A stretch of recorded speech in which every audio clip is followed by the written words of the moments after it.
Okay, it's me again, ang inyong Pinoy Firearms Instructor na gunsmith din naman. At palagi kong sinasabi sa mga baguhan na huwag ninyo ako hanapin sa Pilipinas para magpagawa ng inyong mga baril sapagkat ako'y 20 years na nagtatrabaho dito sa Kuwait sa Mayadin Shooting Range bilang isang firearms instructor gunsmith at ngayon ay consultant na.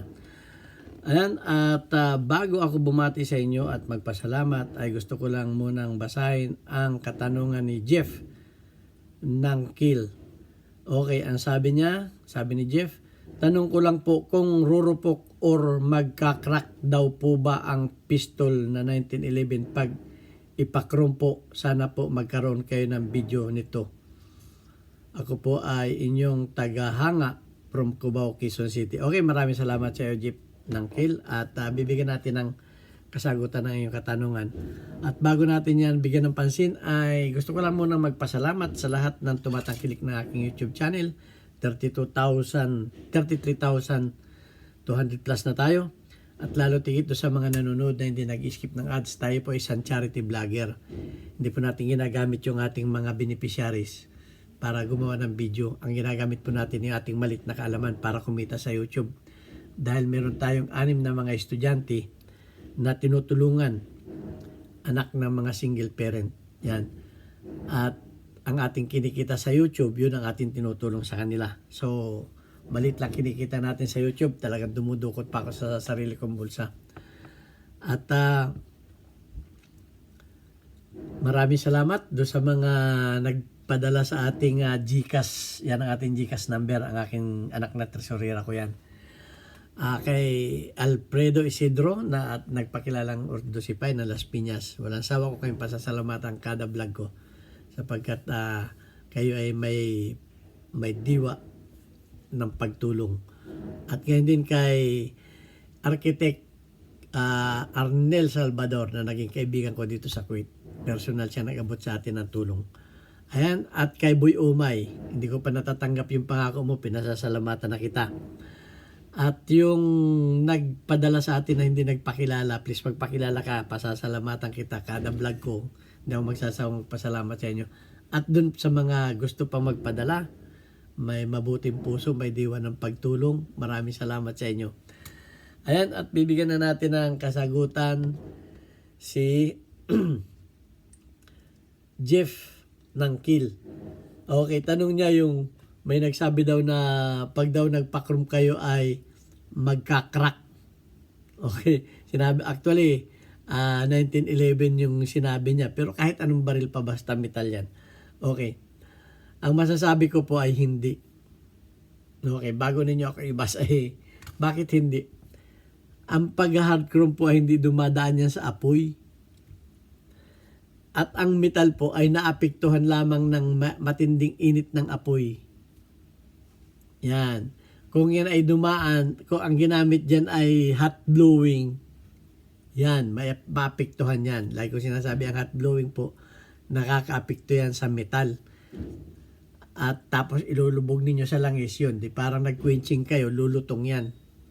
Okay? Lalo kung hindi kayo marunong magtimpla ng tamang init.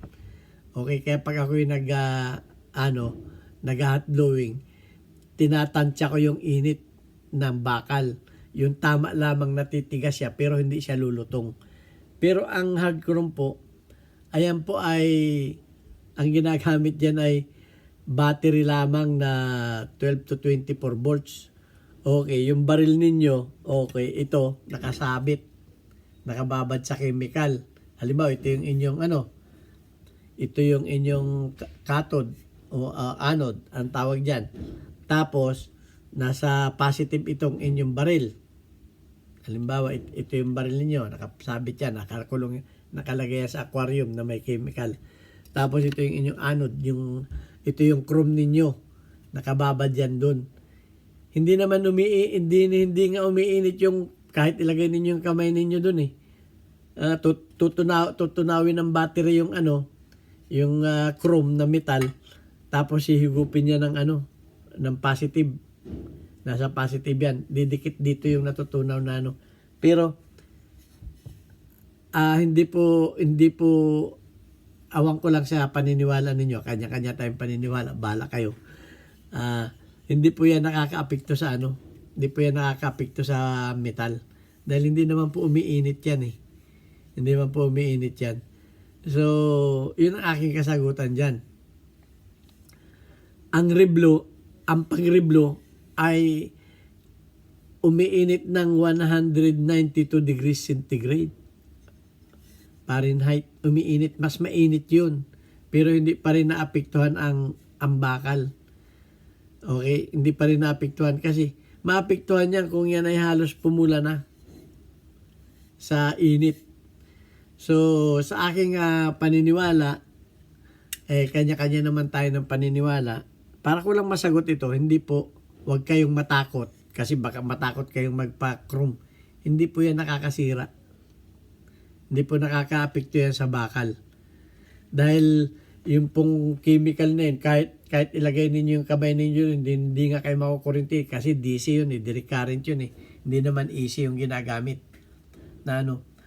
At hindi po umiinit. Hindi nga po umiinit yung chemical na pinapagbabaran hindi ko nga lang pwedeng ipakita dito sa YouTube pa yun at dahil hindi pumapasa sa community guidelines yung pagpapakita ng ganun. Pero pag-aaralan ko pa rin ipakita yan. So hindi po nakakasira yan. At kahit pa yan ay pagkatapos ay hawakan ninyo, hindi naman mainit. Kaya ninyong hawakan yan. Ang nakakasira po talaga sa bakal ay yung sobrang init. Ang isa pa, nakababad lang yan sa tubig na may chemical Tubig lang naman yung chemical na pinagbabaran yan Paanong ano yan? Paanong nakababad tubig nga yun na may halong chemical yung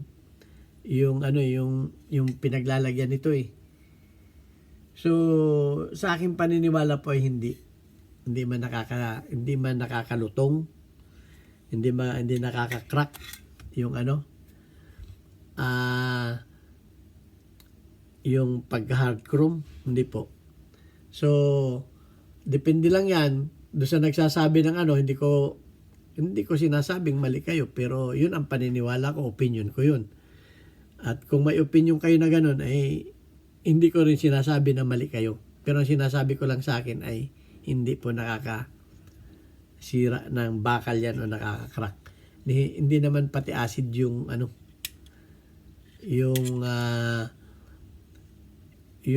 pinagbabara nun ng pagka-chrome. So ayan, ang aking paliwanag dyan, hindi po nakakasira. At pasensya na kayo kung kayo hindi naniniwala doon sa sinabi ko, opinion ko yan. Dahil bilang ako ay isang lumaki na puro bakal na rin ang hinahawakan ko dahil kami may talyer masisiyap yung talyer namin. Mekaniko yung tatay ko, may masisiyap kami. Lahat na yata ng paggagawa ng bakal na pinagdaanan ko na pero hindi ko naman pinagmamalaki yun. Pero ang masabi ko lang, hindi man makakasira ng bakal yung pag-hardcore. So ayan, ito ang inyong Pinoy Firearms Instructor. Sana nasagot ko yung katanungan ni Jeep ng Kill. Huwag kayong matakot. Ang sasabihin ko lang, huwag kayong matakot magpa-hard chrome. Hindi ko sinasabing huwag kayong magpa-hard chrome. Huwag kayong matakot magpa-hard chrome. Hindi ko naman sinasabing magpa-hard chrome kayo kung sino man. Kung saan ninyo gusto magpa-hard chrome kayo. At kung gusto niyo magpa-hard chrome, wala kayong kakilala sa Pilipinas, mag-message kayo sa akin. Meron akong estudyante na nag-hard chrome. Mag-message kayo sa akin at sasabihin ko sa inyo. Okay, yan ang aking kasagutan dyan. Ito ang inyong Pinoy Firearms Instructor na gunsmith din naman. At palagi nagsasabi sa inyo na God bless us all. Thank you very much.